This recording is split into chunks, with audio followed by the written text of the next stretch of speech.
La maquette de la mosquée de Strasbourg comportait déjà un minaret. C'était dans le projet initial de l'architecte Portoghesi en 2000, puis le minaret fut abandonné.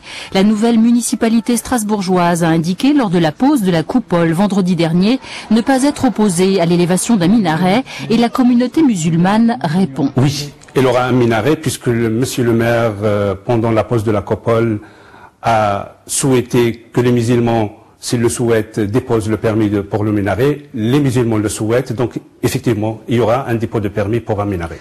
À la ville de Strasbourg, dans le bureau du maire, ce tableau de la ville de Fès au Maroc est de bon augure pour le futur minaret.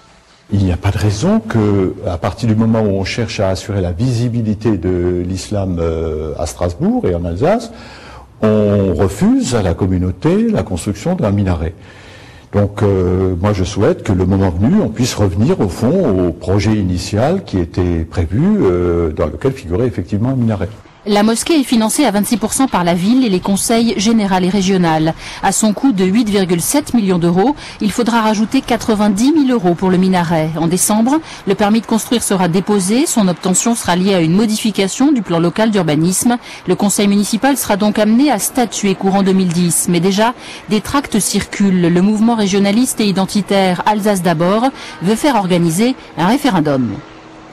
La réforme constitutionnelle de 2003 prévoyait l'organisation de référendums d'initiative locale. Et nous demandons, c'est un excellent sujet, à Roland Ries d'organiser un référendum de ce type sur cette importante question qui tient à cœur de tous les Alsaciens. Parmi les craintes d'Alsace d'abord, l'extension à la religion islamique du droit concordataire concernant en Alsace-Moselle catholiques, juifs et protestants. Le débat suisse semble bel et bien s'être invité en terre alsacienne.